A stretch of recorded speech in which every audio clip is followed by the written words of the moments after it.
Amigos de España, prepárense para ver lo que promete ser uno de los enfrentamientos más intensos y reveladores en la política española de los últimos tiempos.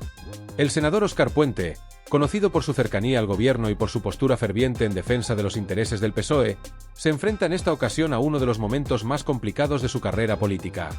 Lo que parecía ser una simple interpelación, se convierte rápidamente en una bomba informativa cuando su colega, el senador Eloi Suárez, no solo pone en tela de juicio su actuación y la de su partido, sino que desmantela por completo las pretensiones de Puente de presentarse como el defensor de la honestidad de la política. Lo que realmente hace estallar este enfrentamiento es que Suárez, con una precisión implacable, no se limita a señalar las carencias o fallos en la gestión política de Puente, sino que lleva la discusión a un terreno mucho más personal y comprometedor. Suárez no solo denuncia las políticas de Puente, sino que también expone ante la opinión pública un aspecto más polémico: el increíble lujo con el que vive el propio Puente, y cómo este estilo de vida parece ser una constante entre los miembros del PSOE, quienes, mientras se presentan como defensores del pueblo, viven a costa de los recursos públicos y de la protección que les da el poder. Puente, al parecer, no estaba preparado para este tipo de acusaciones, y su rostro lo decía todo. Lo que comenzó como un debate sobre política y gestión, terminó siendo un juicio sobre la moralidad y la integridad de los políticos de su partido. Uno de los momentos más impactantes de este cruce de palabras ocurre cuando Suárez pone en evidencia los bienes materiales de Puente: un yate de 2 millones de euros, un coche de 200,000 euros, y una mansión de lujo que se compra en medio de un contexto de crisis económica en el país. Lo que hace que este señalamiento sea aún más duro es que Suárez hace un recorrido exhaustivo sobre cómo estos bienes no son solo lujos personales, sino que están financiados con el dinero de los contribuyentes, en un país donde las políticas de austeridad parecen ser la norma para la mayoría de los ciudadanos. La cara de Puente, al escuchar estas acusaciones, refleja una mezcla de incredulidad y desconcierto. ¿Cómo pudo llegar tan lejos la crítica? ¿Cómo es posible que alguien le haya puesto frente a su propia contradicción de manera tan pública? Pero este enfrentamiento no es solo una cuestión de lujo personal, sino de lo que representa ese lujo dentro del sistema político. En los pasillos del Congreso, Puente tiene la responsabilidad de defender políticas públicas que pretenden, supuestamente, beneficiar a los ciudadanos más necesitados. Sin embargo, Suárez deja claro que las políticas de Puente y de su partido no son más que una fachada. La realidad es que el gobierno socialista se ha basado en una serie de engaños y promesas rotas, y lo que está detrás de esas promesas es un entramado de corrupción que se va desenmascarando poco a poco. Desde el principio de su intervención, Suárez no hace más que señalar las mentiras y manipulaciones del gobierno de Sánchez. Lo que muchos de nosotros ya sabíamos, pero que nunca se había expresado de manera tan contundente en el Senado, es que la limpieza que proclama el PSOE es solo una ilusión. El propio Puente, al defender a su presidente, se ve atrapado en su propio discurso. Sánchez, el presidente de todos, ha basado su carrera política en un sinfín de promesas que no solo no ha cumplido, sino que ha utilizado para enriquecer a su círculo cercano. Y eso no es todo. En lugar de asumir la responsabilidad de sus acciones, Sánchez y sus compañeros de partido se han dedicado a atacar a los jueces, a socavar la independencia de los tribunales y a criticar a quienes intentan desvelar la verdad detrás de sus operaciones. Lo que más indigna en este debate es la contradicción tan evidente entre lo que los líderes del PSOE dicen y lo que realmente hacen. Se presentan como defensores de la gente, como los que están en el poder para mejorar las vidas de los ciudadanos más desfavorecidos, pero la realidad es que sus políticas están diseñadas para beneficiar a los poderosos. ¿Y qué pasa con la señora Sánchez, la esposa del presidente? ¿Cómo es posible que alguien que se presenta como la primera dama del país tenga tanto poder y esté involucrada en negociaciones y contratos que benefician a su familia de manera tan directa? ¿Cómo se justifica que las grandes empresas del país reciban favores y ayudas económicas por parte de un gobierno que, en teoría, debería estar trabajando para los más desfavorecidos? Suárez no solo cuestiona las prácticas del presidente y de su esposa, sino que también menciona a otros miembros del gobierno que están en el centro de esta red de corrupción. Desde el ministro Ábalos, cuyo nombre resuena en varias investigaciones relacionadas con estafas y fraudes, hasta los implicados en los escándalos de las mascarillas durante la pandemia, todos tienen algo en común: su capacidad para enriquecerse a costa del sufrimiento de los demás. Y, en lugar de asumir la responsabilidad de sus acciones, todos parecen estar más interesados en proteger sus propios intereses y en descalificar a aquellos que intentan exponer sus fechorías. Pero lo más grave de todo esto es que, mientras estos políticos se enriquecen y disfrutan de sus lujos personales, el pueblo sigue siendo el que paga el precio más alto. En lugar de invertir en políticas que mejoren la vida de los ciudadanos, el gobierno se dedica a proteger a sus propios intereses, a desviar la atención de los verdaderos problemas y a fomentar un sistema en el que la corrupción se convierte en la norma. ¿Qué podemos esperar de un gobierno que ha hecho de la mentira su principal herramienta política? Lo que Suárez deja claro en su intervención, y lo que muchos españoles ya han comenzado a reconocer, es que el actual gobierno socialista, lejos de ser una administración centrada en el bienestar común, ha demostrado ser un caldo de cultivo para la corrupción. No estamos ante un simple caso aislado o un par de errores de gestión. Lo que estamos viendo es un entramado institucional que ha sido diseñado, de manera consciente o inconsciente, para favorecer a los poderosos, a aquellos que ya ocupan las cúpulas de poder, mientras que la gran mayoría de los ciudadanos, especialmente los más vulnerables, se ven arrastrados a una lucha diaria por su supervivencia. Este gobierno no solo parece ignorar las necesidades reales del pueblo, sino que parece haber creado un sistema que perpetúa la desigualdad, que favorece a unos pocos y excluye a muchos más. En lugar de un gobierno que se preocupe por los problemas sociales, económicos y culturales que enfrentan los españoles, nos encontramos con una administración que parece más preocupada por proteger a aquellos que forman parte de un círculo privilegiado que, por supuesto, ha encontrado la corrupción y la mala gestión una forma de asegurarse su propio bienestar. Lo que en un primer momento podría haber parecido un simple enfrentamiento político, una interpelación dentro de los marcos de la política institucional, rápidamente se ha transformado en una denuncia pública de las malas prácticas que no solo afectan a un ministerio o a una figura dentro del gobierno, sino que tienen su origen en la propia estructura del sistema socialista. Suárez, con sus palabras, ha puesto en evidencia algo que muchos ya intuían, pero que pocos se atrevían a decir en voz alta. La corrupción no es un caso puntual o aislado dentro de este gobierno, sino que forma parte integral del mismo. Es una corrupción que no es accidental ni ocasional, sino que está profundamente arraigada en el funcionamiento del sistema, como una estructura organizada que beneficia a quienes se encuentran en la cúspide del poder, mientras mantiene a la gran mayoría de la población al margen, luchando por sobrevivir en un sistema que, cada vez más, parece estar diseñado para mantener la brecha entre ricos y pobres más amplia que nunca. Este no es solo un caso de mala gestión, sino una clara muestra de que la política en este país está dirigida por un grupo de personas que no tienen interés en cambiar las reglas del juego, sino que prefieren mantener el statu quo, donde ellos, los privilegiados, pueden seguir disfrutando de su posición de poder mientras el pueblo se ve cada vez más empobrecido y desilusionado. Lo que antes se veía como un comportamiento irregular o una mala práctica aislada ahora es percibido como una regla, una forma sistemática de operar dentro del gobierno socialista.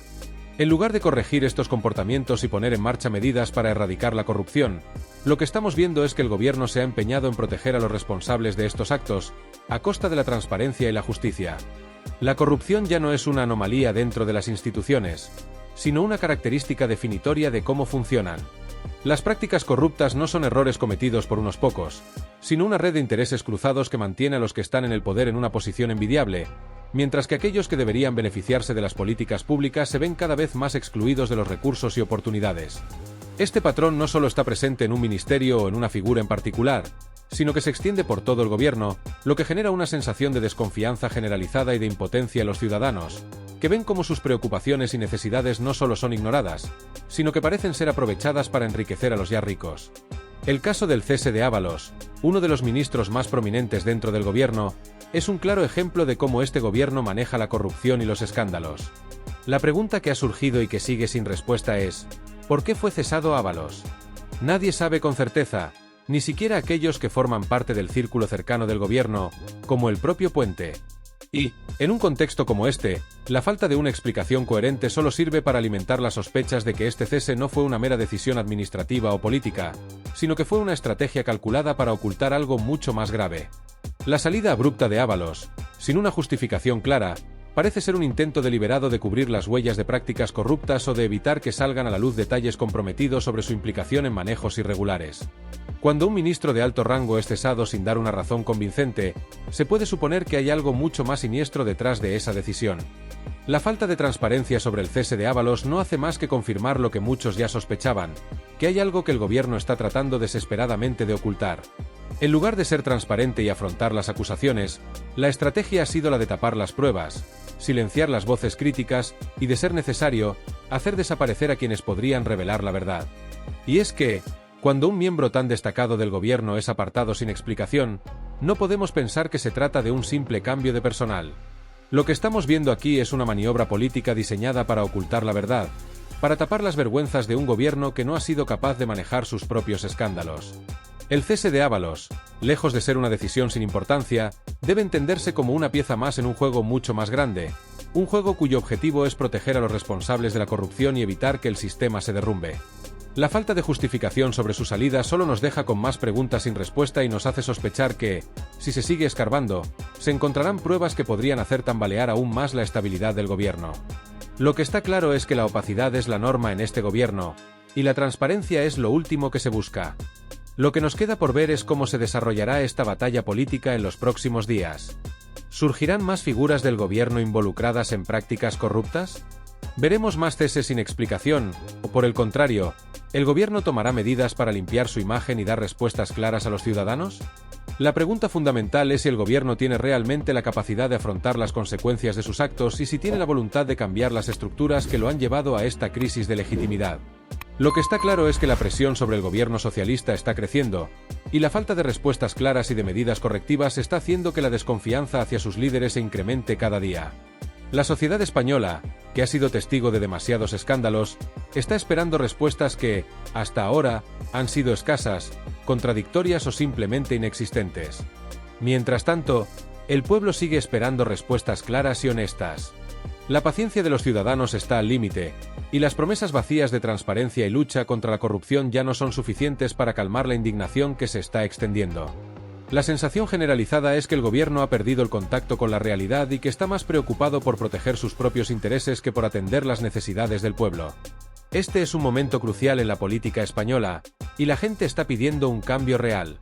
Lo que se espera es que, finalmente, los responsables de la corrupción sean llamados a rendir cuentas y que el gobierno deje de mirar hacia otro lado mientras los ciudadanos sufren las consecuencias de una mala gestión y de un sistema corrupto que ya no se puede seguir tolerando.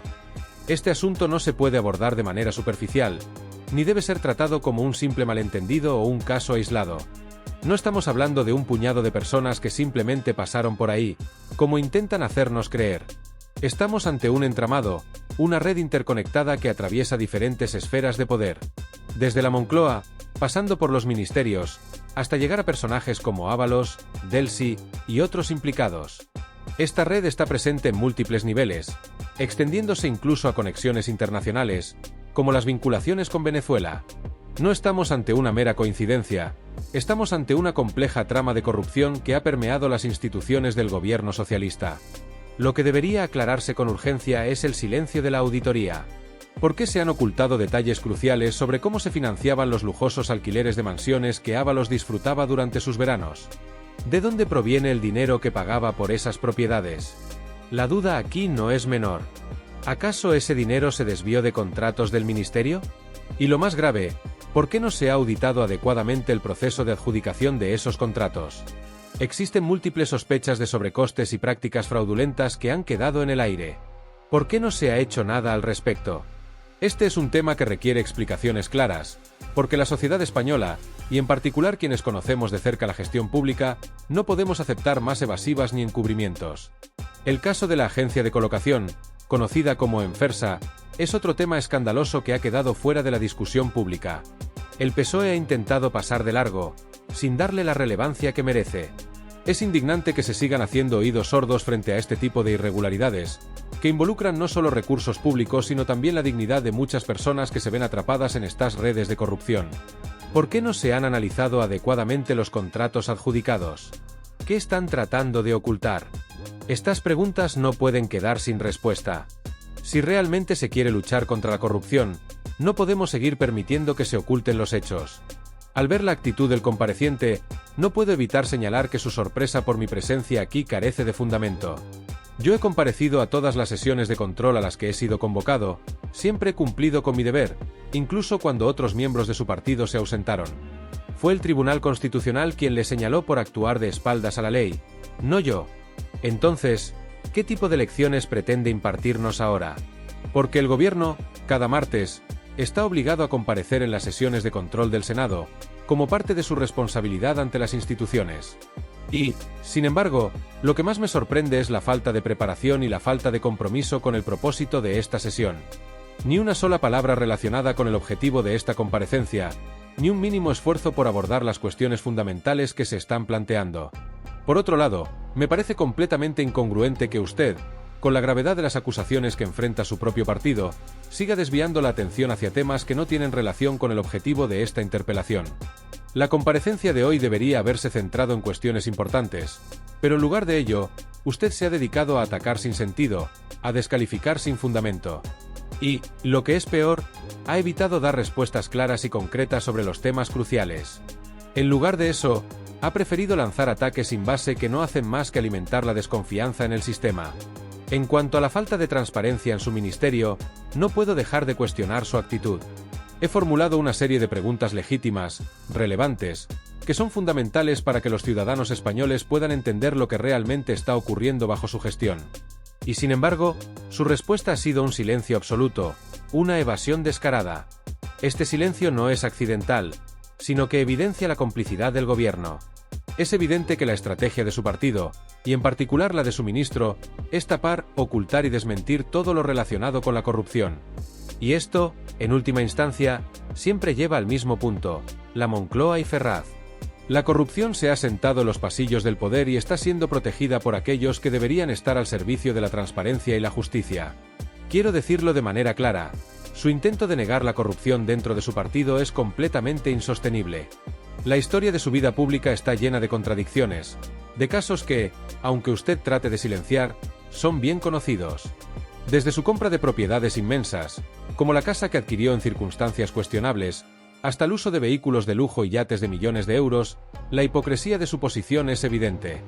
¿De verdad cree que puede venir aquí a darnos una lección sobre ética y transparencia cuando su propio partido está siendo investigado por corrupción?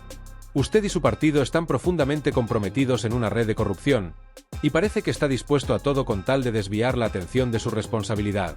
Es realmente indignante que usted se atreva a presentarse ante nosotros, a este foro, a darnos lecciones sobre honestidad, cuando su historial está marcado por la sombra de más de 150 causas judiciales abiertas en su contra, todas vinculadas a corrupción.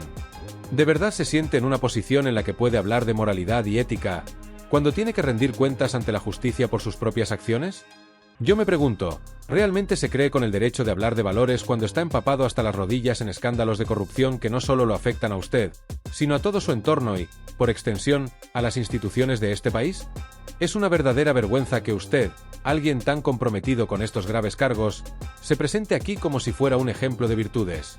Su falta de humildad y de autoconsciencia es tan abrumadora que resulta difícil de entender. Pero déjeme ser claro, porque el problema no se limita a lo que sucede en su ministerio, aunque eso ya de por sí es una mancha indeleble en su carrera política. El problema no se limita solo a su papel como responsable de un sector del gobierno. Este es solo uno de los muchos capítulos en una historia mucho más grande.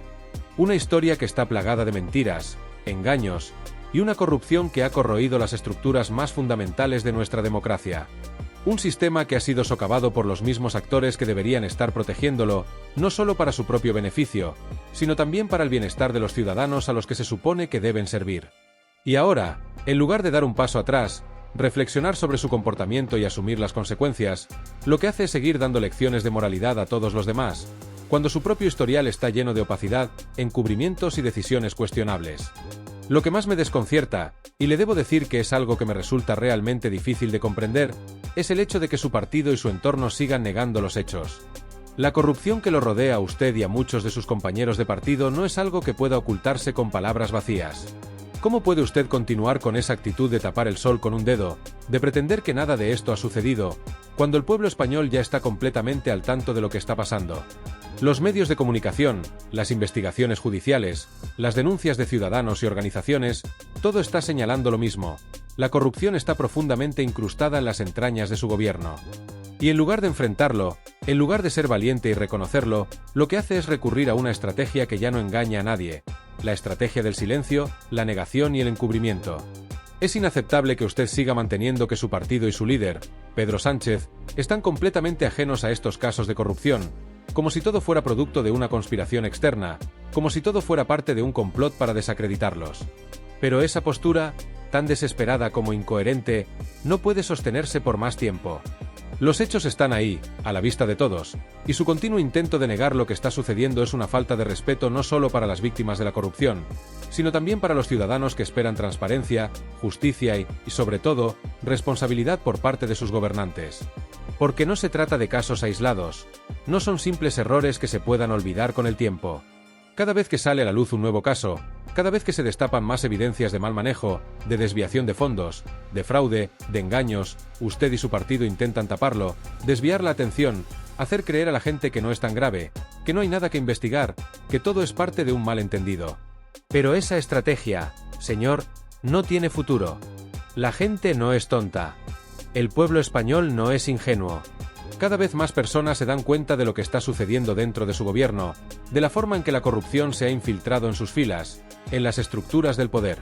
Y a pesar de sus intentos por hacer ver que todo está bien, que todo se está manejando con normalidad, lo único que está consiguiendo es que la gente pierda la fe en las instituciones, que se sientan más alejados de la política, más desconectados de un sistema que parece estar diseñado para proteger a unos pocos en lugar de servir a todos.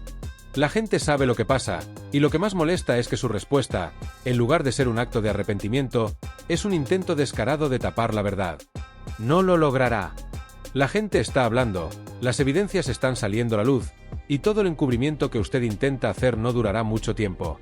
Es aún más alarmante como usted sigue insistiendo en que su partido y su líder, Pedro Sánchez, están completamente ajenos a toda esta realidad. No hay forma de negar que la corrupción está arrastrando a su partido a un abismo del cual será muy difícil salir. Cada vez que se habla de estos casos, usted y sus compañeros intentan dar excusas, responder con evasivas, tratando de desviar la atención a otros temas, como si la gente fuera a olvidarse de lo que está pasando. Pero lo que está en juego no es solo su carrera política, sino también la confianza en las instituciones de este país, y eso es algo mucho más serio. Mientras ustedes se dedican a señalar casos aislados, mientras se empeñan en presentar estos escándalos como simples coincidencias, lo cierto es que cada vez que el tema de la corrupción se pone sobre la mesa, los responsables de estas fechorías se esconden, se encierran en sus despachos, y buscan a toda costa evitar que la justicia actúe. Pero esta vez será diferente. Los tribunales están actuando, las investigaciones avanzan, y los responsables tendrán que enfrentarse a las consecuencias de sus actos. Y déjeme señalar, en este punto, la diferencia fundamental entre usted y su jefe, Pedro Sánchez. La diferencia es clara. Mientras usted opta por la evasión, por intentar esconder la cabeza bajo el ala, Pedro Sánchez intentó bloquear las declaraciones, tratando de frenar el proceso judicial con desesperación. Fue a Moncloa, se reunió con sus allegados, intentó ejercer presión para que se frenara el avance de las investigaciones, pero no lo consiguió. La corrupción en su gobierno es tan tangible como la realidad misma, y por mucho que intenten ocultarla, la verdad siempre sale a la luz. Los casos, las pruebas, las declaraciones, todo está siendo desvelado poco a poco. Y no hay forma de detenerlo. Lo peor de todo es que, en lugar de dar un paso atrás, en lugar de reflexionar y asumir las consecuencias de sus acciones, usted sigue emitiendo discursos llenos de excusas vacías, de palabras sin contenido. En lugar de intentar remediar la situación, en lugar de ser transparente y mostrar un mínimo de humildad, lo único que hace es perpetuar el ciclo de mentiras, engaños y encubrimientos. Está claro que lo único que le interesa es salvar su propio pellejo, a costa de lo que sea, incluso si eso significa seguir arrastrando la reputación de este país por el barro. Es hora de que usted se detenga, que reconozca la magnitud de lo que está sucediendo y que finalmente asuma la responsabilidad por todos los escándalos que han salido a la luz. La gente ya está harta de las mentiras, y no importa cuántas excusas intente dar, la verdad prevalecerá. Ya es hora de que se enfrente a la realidad y deje de intentar engañar a todos con su retórica vacía. Porque, como bien sabemos todos, la verdad siempre sale a la luz, y cuando eso ocurra, usted no podrá esconderse más. Muchas gracias.